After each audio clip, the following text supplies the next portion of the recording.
यही से कहतानी कि विदेश आवे से पहले रउआ अपन जौन कंपनी में जातानी, जहां भी जातानी, ओकरा बारे में बढ़िया से जानकारी ली, गूगल पे सर्च मारी, गूगल पे देखी।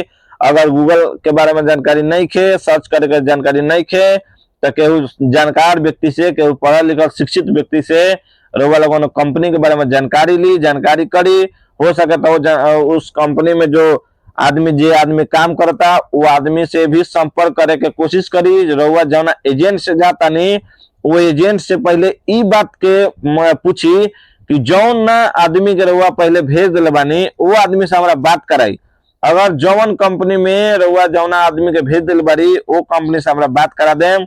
अगर वो आदमी से रउआ बात हो जाई तो रउआ वो पूरा जानकारी मिल जाए कि कंपनी के डिटेल्स का बा, कंपनी में का फैसिलिटी बा, का होखेला कंपनी में, का कंपनी का काम करावला, कंपनी के का रूल रेगुलेशन बा। ई जानल सबसे ज्यादा जरूरी बा रउआ लोगन के, क्योंकि विदेश में रउआ आएम, अगर जे सप्लाई कंपनी में पड़ गई, विदेश में आयल कोनो भारी बात नहीं के, लेकिन विदेश में जब आइली रहुआ, अगर विदेश में सप्लाई कंपनी एगो होखले परमानेंट कंपनी, एगो होखले सप्लाई कंपनी, एगो होखले डायरेक्ट जो बड़ा बड़ा कंपनी है, जो जो कंपनी जे कंपनी अपन खुद के काम करावेला। आ कितना गल्फ कंट्री में बा सप्लाई कंपनी बा, जे समझी ठेकेदार जो होखेला, ठेकेदारी टाइप के कंपनी बा, वो अपन आदमी के इंडिया से या नेपाल से या बांग्लादेश पाकिस्तान से आदमी के हायरिंग करी, आ वो आदमी के अपन ठेकेदार के थ्रू ओकरा सब फैसिलिटी दी। लेकिन उनमें थोड़ा टाइम रउआ ज्यादा बर्बाद हुई, क्या तो उनमें रउआ उठे के बड़ी 2 बजे उठम, रउआ 2:30 बजे उठम, 3 बजे उठम, एक लपेटा में रउआ लोगन के उठे के हुई।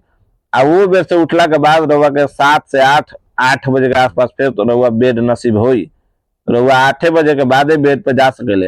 ये से पहले अब समझो 3 बजे उठम रउआ सुबह में, तो रात के 8 बजे बेड पर जाए, क्योंकि काहे कि एकरा से पहले रउआ बेड पर जाए से पहले टाइम ना मिली।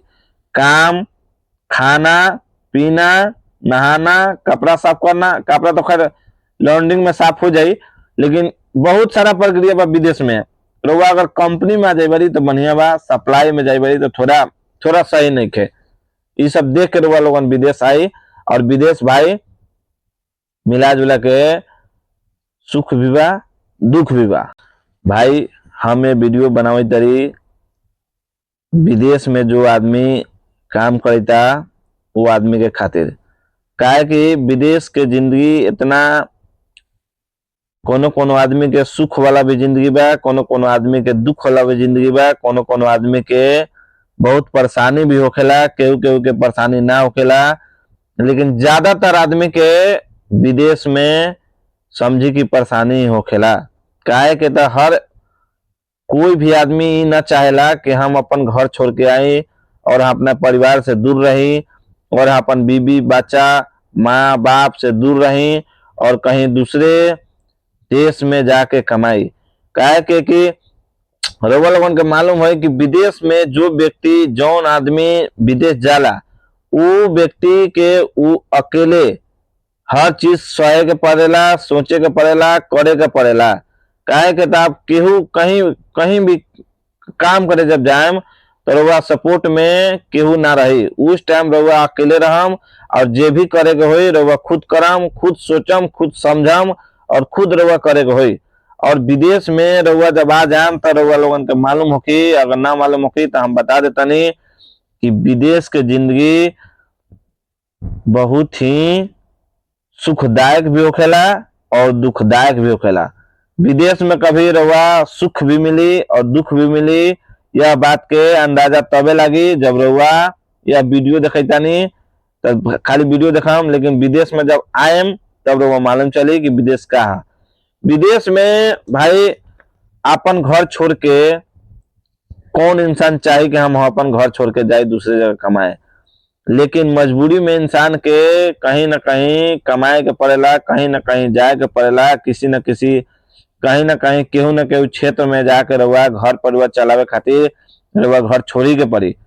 यही से दो भाई विदेश में जे केहू भी कमाला, जे केहू भी काम करेला, विदेश अगर केहू आवे के भी चाहता, सोची समझी फिर विदेश में आई। क्या कहते विदेश के जिंदगी समझे रहुआ 2 साल 3 साल तक रउआ समझी कि यहाँ रउआ जिंदगी बनायल रही। जिंदगी बनायल के मतलब कि रउआ 2 साल 3 साल में कंपनी के हिसाब से ही रउआ घर जा सकेले। ऐसा ना कि रउआ घेर के रखी, इमरजेंसी अगर बनल बा चाहे इमरजेंसी घर पे बात आ रउआ कभी भी जा सकेले घरे। यहाँ कोनो ऐसे नहीं कि हाँ एग्रीमेंट बाकी रउआ 2 साल पे जाए चाहे 3 साल पे भी जाए, रउआ कभी घरे जा सकेले। लेकिन रउआ विदेश में जब आयम तब पैसा लगा के आयम। सबके मालूम बा कि जब तक पैसा रउआ खर्चा ना करम तब तक विदेश ना आयम। आ जब तक रउआ पहुंच ना रही, संपर्क ना रही, लिंक ना रही, जब तक रउआ परेशानी ना झेलम, जब तक कहीं घर छोड़ के रउआ बाहर न निकलम, तब तक रउआ विदेश आवल बहुत संभव काम बा। विदेश में भी आवल रउआ लोगन के मालूम बा कि कितना भाग दौड़ करे वाले विदेश में भी आवेला और पैसा कमाएला। लेकिन विदेश में नेगेटिव पॉइंट भी बा, पॉजिटिव पॉइंट भी बा। नेगेटिव पॉइंट ये बा कि रउआ अगर विदेश में आवतानी, अगर बढ़िया कंपनी में आ गल बानी तो रउआ थोड़ा मतलब सही से सैलरी मिली, टाइम पे सैलरी मिली, खाना पीना अच्छा मिली, रह सहे के व्यवस्था भी अच्छा मिली, थोड़ा वेल फैसिलिटी वाला सुविधा भी मिल जाई।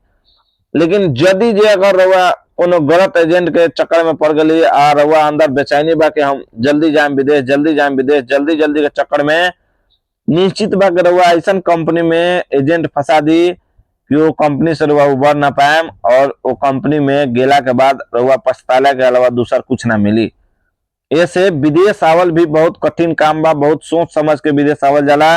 रउआ अगर विदेश आवे के चाहता नहीं तो रउआ जिस जौना कंपनी में रउआ जाए के चाहता नहीं वो कंपनी के बारे में पहले पता करी, सोची, मालूम करी। इस टाइम नेट के जमाना बा, नेट पर वह सर्च करी, चेक करी, देखी, कंपनी के बायोडाटा चेक करी, कंपनी के बारे में जानकारी। कोई भी ऐसा कंपनी नहीं खे जो अपन बायोडाटा नहीं खे बनेले। हर कंपनी अपन अपन चलावला, नेट पे अपन बायोडाटा डाल के रखल बा।